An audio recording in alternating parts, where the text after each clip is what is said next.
이재현의 뉴스 정면승부 일부 오늘의 주요 뉴스 정리하는 뉴스 인앤아웃 순서입니다. 오늘 주요 뉴스 깔끔하게 정리해드립니다. 김영민 아나운서 나오셨습니다. 안녕하세요. 안녕하세요. 예, 오늘 주요 뉴스의 의미 또 배경까지 짚어드립니다. 추은호 해설위원 함께했습니다. 안녕하세요. 네, 안녕하세요. 네, 조금 전에 윤석열 대통령이 주재한 제1차 국정과제 점검 회의가 끝났는데요. 이 내용부터 정리를 해볼까요? 네, 그렇습니다. 윤 대통령 직접 주재하는 회의가 있었고 생중계됐는데요.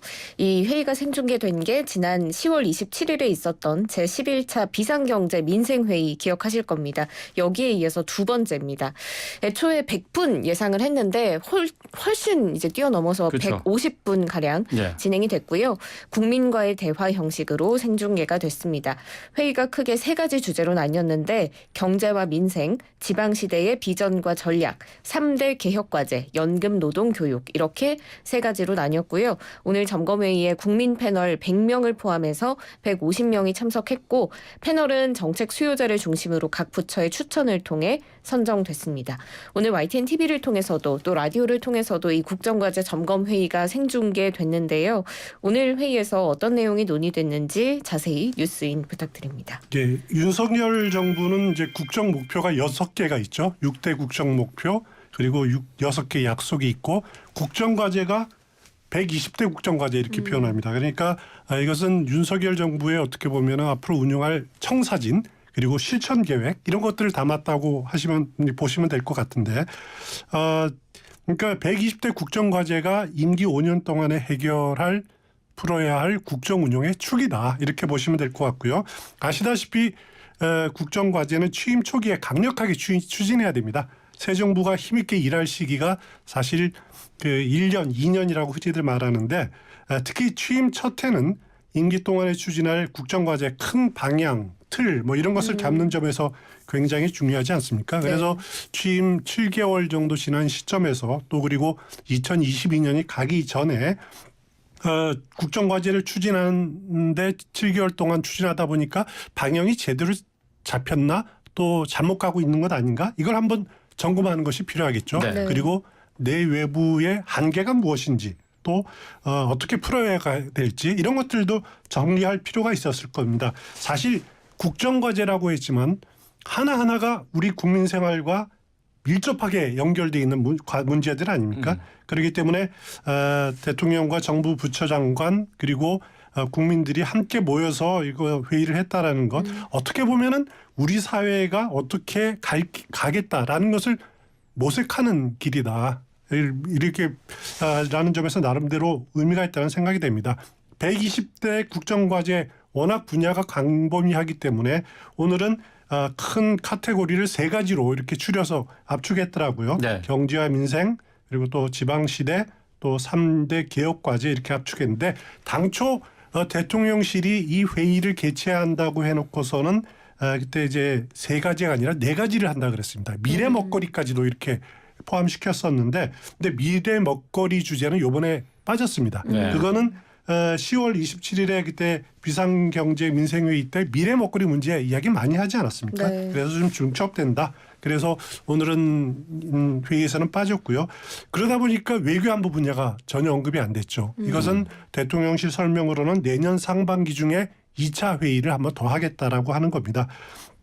국정과제 세부 내용은 이미 여러 차례 언론에 보도된 내용들이고 그렇기 때문에 윤석열 정부의 정책들이다 이렇게 보시면 되고 네. 그걸 하나하나 소개하는 것은 좀 너무한 것 같아서 좀 피하겠습니다. 예. 네. 길죠. 예. 그렇습니다. 이번 회의 사실 내용도 물론 중요하지만 형식이 굉장히 많이 주목을 받았습니다. 국민 패널이 직접 묻고 이를 대통령과 관계 장관이 그 자리에서 바로 답변을 하는 형식이었고요. 또 이를 전 국민이 실시간으로 생중계로 지켜본다라는 점에서 좀 특별했는데 윤 대통령이 이렇게 생중계 형식으로 회의 진행하는 거 어떻게 생각하세요? 일단 연관돼서 생각할 수밖에 없는 것이 도스태핑 중단된 것과 네. 연결을 시킬 수밖에 없는 거죠. 윤 대통령이 이제 도스태핑으로 상징되는 언론을 통한 국민과의 소통은 지금 중단돼 있지 않습니까? 언제 재개될지 그것 아직 기약 없는 상태인데 그런 상태에서 대통령으로서는 어떻게든 국민과 소통해야 된다. 그런 부담감, 책무 이런 걸 느꼈을 겁니다. 근데 사실 대통령이 도어 스태핑 형식이라든가 아니면 기자회견이라든가 이런 형식을 통해서 대중 앞에 나서는 것은 사실 좀 부담스러운 것은 사실입니다. 네. 그 형식이 뭐 국민과의 대화가 됐든 뭐 여러 가지 형식을 마찬가지인데 뭐냐면은 특히 도어 스태핑 같은 형식은 준비하는 사람도 굉장히 부담되고 보는 사람도 사실 아슬아슬하기는 마찬가지입니다. 그럼에도 불구하고 이제 뭐 그것마저도 안 하면은 대통령이 국민과 직접 만날 기회가 너무 없다. 네. 그런 점에서 오늘 형식의 국민 패널이라는 형식으로 준비가 된 것 같은데 도어 스태핑에 왜 불안했냐 저는 개인적으로는 이렇게 생각을 합니다. 하루하루의 현안에 대한 답변 위주로 이렇게 진행이 되지 않았습니까? 네.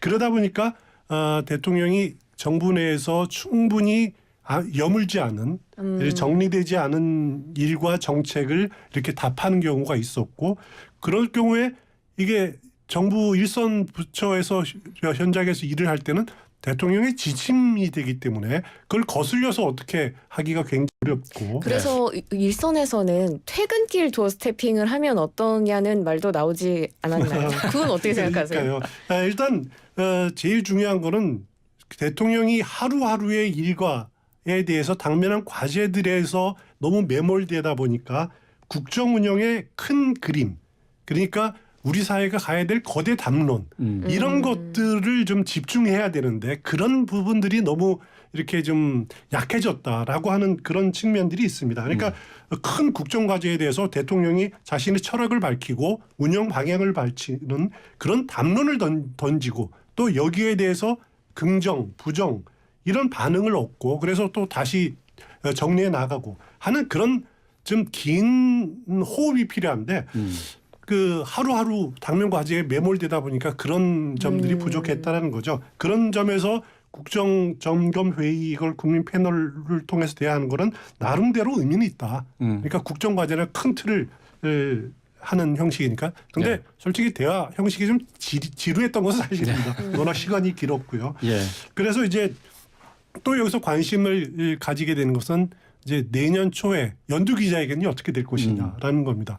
이건 언론을 통해서 국민과 소통하는 형식이 될 텐데 아직 대통령실은 연두 기자회견 한다 안 한다 뭐 어떻게 하겠다 시기는 언제다 아무 말이 없습니다만은 만약에 대통령이 도어 스태핑은 중단 안 하더라도 연두 기자회견을 통해서 국민과 직접 또 이렇게 이제 소통하는 사실을 네. 만들지 이건 또 한번 지켜볼 대목인 네. 것 같습니다. 연두 기자회견 뭐 준비하겠죠. 뭐 아직 뭐 얘기는 없지만은 뭐 김영민 아나운서가 퇴근길 도어 스태핑 어쩌냐 어떻게 생각하냐 그 물어봤는데 퇴근길 도어 스태핑은 더 싫어할 것 같은데요. 대통령실이나 정부 부처 관계자들이 그런가요? 퇴근길에 그 도어 스태핑 준비 때문에 하루 종일 다 소비할 것 같은데 그거는 뭐 어느 정도 이제 말이 맞춰진 상태로 도어 스태핑을 한다는 점에서 어렵습니다. 좋지 더 어려울 것 않을까 같습니다. 저는 생각을 해봤습니다. 예. 오늘 국정과제 점검회의 청와대 영빈관에서 열렸죠? 네, 그렇습니다. 지난 5일에 지금 베트남 국가주석 초청 만찬을 청와대 영빈관에서 열었는데 그걸 시작으로 지난 8일에는 또 카타르 월드컵 국가대표팀 초청 만찬, 오늘 생중계된 국정과제 점검회의도 청와대 영빈관에서 잇따라 연 겁니다. 네. 대통령실이 지난 베트남 주석 만찬 당시에 윤석열 정부 첫 국빈 만찬에 청와대 영빈관 활용하는 건 역사와 전통의 계승과 실용적 공간의 재활용이라는 측면에서 의미가 있다. 이렇게 영빈관 사용 배경을 설명하기도 했는데요. 이렇게 좋게 해석할 수도 있지만 또 아무래도 용산으로 대통령실 이전했는데 다시 청와대 시설을 이용한다라는 비판을 받을 것을 감수하면서도 이렇게 영빈관 이용하는 건 사실 이렇게 격식을 갖춘 마땅한 시설을 찾기 어려워서다. 이런 게 좀 더 현실적인 이유로 보이기도 합니다. 네. 대통령실이 지금 적극적으로 영빈관 활용하고 있는데요. 어떻게 생각하세요? 개인적으로는 저는 대통령실이 청와대 영빈관이든 상춘제든 아니면 지금 활용을 안 하고 있습니다. 청와대 본관을 쓰든 아니면 기자들이 있던 춘추관을 쓰든 저는 너무 경직되게 대응할 필요가 없다라는 생각이 듭니다. 필요하면 쓰는 거죠. 네. 왜냐하면 그게 대통령 것도 아닙니다. 그렇다고 과거 문재인 정부 것도 아니고 국민 거거든요. 국민들의 자산을 정부가 쓰는데 그게 뭐 뺄 일도 없고 이거는 문제 삼을 일도 아니다라는 생각이 듭니다. 너무 경직되게 대응할 필요가 없다라는 거죠. 윤석열 정부가 청와대를 국민들에게 돌려주겠다는 기조 그것 그대로 유지를 하면 되는 겁니다. 그 기간 동안에 영빈관이 필요하다, 상춘제가 필요하다, 하루 이틀 관람 차단하는 거 여기에 대해서 불평하는 국민들 물론 있을 수는 있겠습니다만은 그래도 그 정도의 불편은 감수를 해야죠. 그 청와대 시설 하나하나가 국민 세금으로 만들어진 국가 시설이고 또 어떻게 보면 역대 대통령이 사용한 우리 현대사의 영광과 또 그 영역이 하여튼 담겨 있는 시설 아닙니까? 그렇죠. 훌륭한 문화 자산이고 관광 자산이지만은 저는 필요할 때 국가가 필요한다는데 당연히 써야죠. 그걸 가지고 너무 이렇게 시비를 거는 것은 좀 더 폭넓게 이렇게 접근하는 것이 바람직하지 않느냐라는 생각입니다. 네, 그래서 이제 민주당 측에서는 비판을 하고 있는데 오영환 원내대변인이 이럴 거면 왜 대통령실을 이전했느냐 이렇게 발언한 바가 있습니다. 성급한 대통령실 이전으로 마땅한 공간을 찾지 못하는 상황을 비판한 건데요. 민주당 입장 뉴스인 해주세요. 예, 대통령실 이전이 너무 성급하게 진행됐다. 그 과정에서 이런저런 잡음이 많이 생겼다. 이거는 누구나 다 공감하는 문제입니다. 그리고 너무 준비 없이 진행이 됐다라고 하는 부작용들 벌써 여러 차례 점검이 된 거고요. 그런데 기본적으로 대통령실 이전 이거는 아무리 시간을 가졌어도 굉장히 어려웠을 겁니다. 네. 취임 초기에 한번 정광석화처럼 하지 않다면은 한번 청와대 들어가면은 빠져나오기 굉장히 어려웠을 겁니다. 문재인 대통령도 후보 시절에 대통령 집무실 이전 공약했다가 끝내 못 지키지 않았습니까? 민주당 입장으로서는 문재인 대통령이 후보 시절에 청와대 나오겠다고 하고 공약해놓고 끝내 하지 못한 약속을 윤석열 대통령이 칼로 무자르듯 해버리니까 좀 약간 시기심도 있고 네. 또 반은 또 걱정도 내겠죠. 이렇게 그 국가 시설을 마음대로 운영하는 되느냐라고 하는 측면도 있을 텐데 너무 그렇다고 냉소적으로 대응하는 것도 저는 바람직하지 않다. 결국 앞서 말씀드렸듯이 청와대 시설은 국민 것이다. 이거는 네. 민주당 것도 아니고 대통령실 것도 아니다. 그리고 대통령실도 자칫 대통령실 이전에 취지가 퇴색하는 것 아니냐. 너무 이렇게 위축될 필요 없다. 저는 개인적으로 그렇게 생각합니다. 네. 뭐 여야 가릴 것 없이 어쨌든 뭐 청와대 시설 사용하는 것 여기에 대해서는 좀 유연한 자세로 살펴봐야 될 것 같습니다. 자, 과제 점검 회의 내용 살펴봤고요. 계속해서 오늘까지로 시한을 못 박은 예산안 처리 어떻게 되고 있는지 살펴보도록 하죠.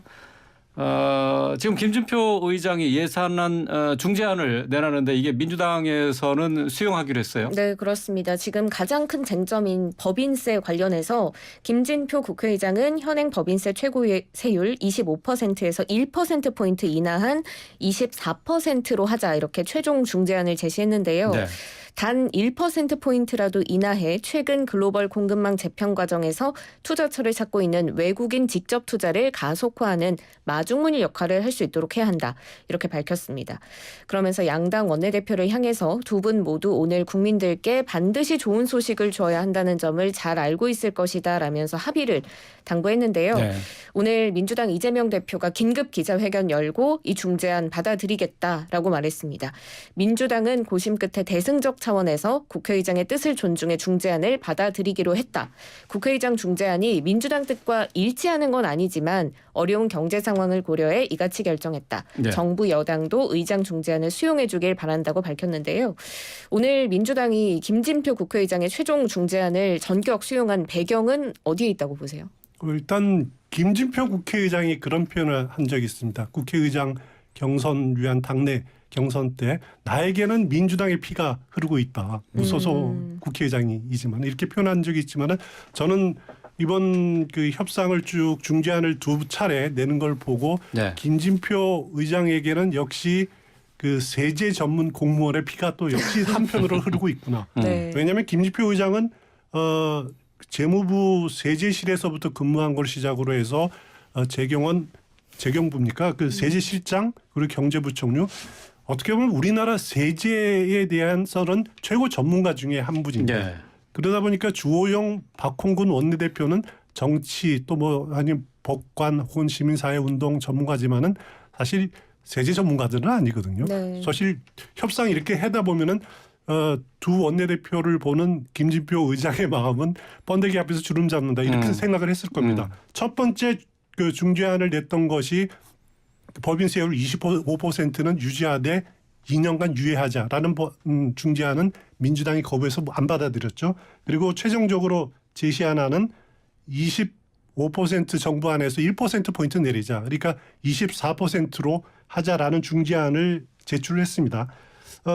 그래서 어떻게 보면은 당초 정부안이 22%로 낮추자. 네. 그리고 민주당안은 25% 현행 유지하자. 네. 그러면 중간이 한 23.5% 그렇죠. 포인트 23.5. 포인트 아닙니까? 그래서 저는 민주당에 조금 더 가깝게 중재안이 나왔네요. 그러니까 저는 그 정도로 하면은 되지 않을까 생각을 했는데 하여튼 1% 포인트 인하하는 거로 대신 유예 기간을 언급하지 않았습니다. 그런 차이가 있는데 또 하나의 쟁점이 뭐냐면은 이제 그 쟁점 예산 중에서 대통령 행안부 경찰국 예산 그리고 법무부 인사정보관리단 예산을 어떻게 하느냐 이거였습니다. 그 민주당은 무조건 삭감해야 된다. 이거는 시행령에 의해서 만들어진 기간이기 때문에 무조건 삭감해야 된다. 그런데 두 기관의 예산 운영 예산을 합치면은 5억 원밖에 안 됩니다. 네. 경찰국 예산이 한 2억인가 3억 되고 법무부 그 인사정보관리에도 2억인가 돼서 합쳐서 5억밖에 안 됩니다. 그러니까 김지표 의장 보기에는 총 예산이 639조 원인데 이 5억 때문에 합의를 못 한다면은 그거는 참 나쁜 선례다라고 이렇게 지적을 하면서 일단은 민주당 안을 받아들이자. 그래서 네. 전액 삭감하고 대신 예비비로 기간을 운영할 수 있겠다라고 하는 그런 부대 의견을 담자라고 하는 절충안을 제시했습니다. 여기에 대해서 이제 국민의힘 민주당 내부 의견 수렴을 통해서 응답하겠다고 했는데 먼저 민주당이 그 받아들이겠다고 이렇게 밝힌 거죠. 민주당 입장에서는 만약 그 공언한 대로 자체적으로 만든 수정 예산안을 올려서 통과시켰다, 힘으로 밀어붙였다라고 하면은 그 여파 굉장히 심각할 겁니다. 후유증 만만치 않을 겁니다. 뭐냐면 당장 이태원 참사 국정조사 국민의힘 보이콧 정말 현실화될 겁니다. 그리고 거기다가 민주당 주도로 이제 법안을 통과시키더라도 무조건 윤석열 대통령 거부권 행사할 겁니다.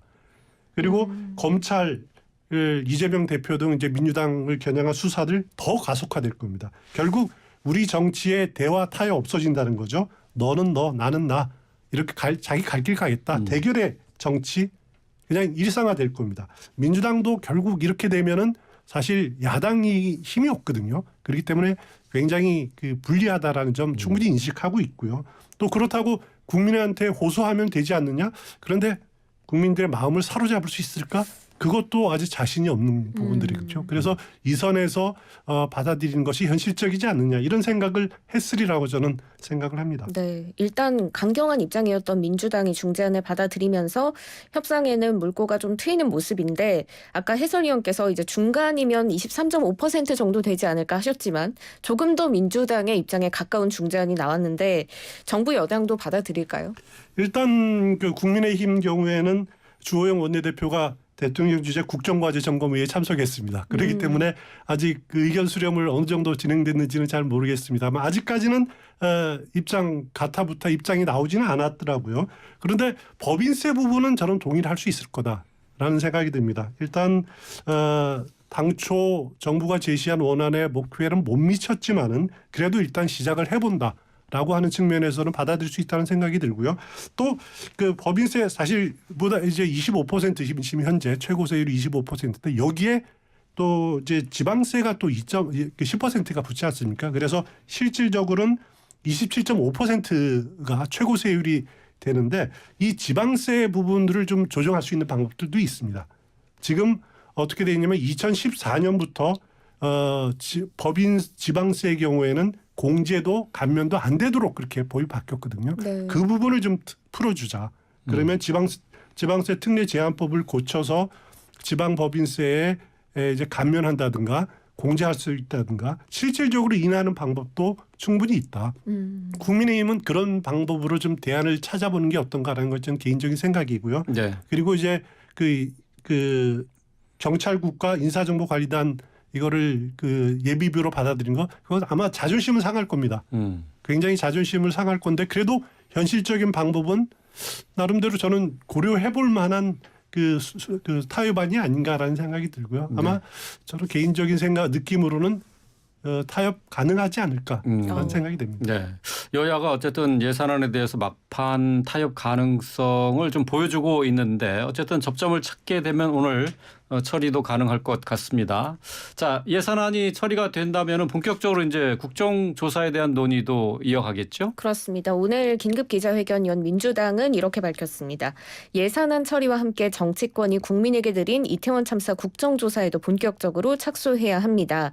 내일이 벌써 이태원 참사 49제입니다. 성역 없는 진상조사를 호소하는 유족의 절규를 더 이상 외면해서는 안 됩니다. 국민과 유족께서는 기다릴 만큼 기다리셨습니다. 국회는 이제 국정조사에 즉시 착수해서 진상규명과 책임자 처벌, 재발 방지 대책 수립에 나서야 합니다. 이렇게 밝혔는데요. 지금 예산안 처리 여부와 이태원 참사 국정조사가 좀 얽혀 있어서 어떻게 될지 관심이 모아지고 있습니다. 여야가 함께 국정조사 할 수 있을까요? 예산안이 처리되면은 국정조사는 정상화될 가능성이 높다 이렇게 생각이 되고요.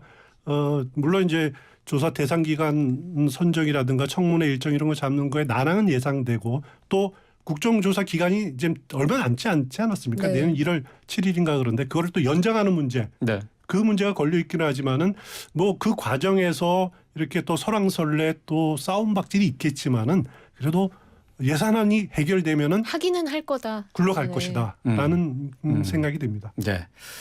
자, 국정조사도 이제 가시화될 것 같습니다. 오늘 뭐 예산안 통과 여부도 좀 지켜봐야 할 텐데요. 오늘 주요 뉴스를 통해서 살펴봤습니다. 추은호 해설위원 김영민 아나운서와 함께했습니다. 고맙습니다. 고맙습니다. 고맙습니다.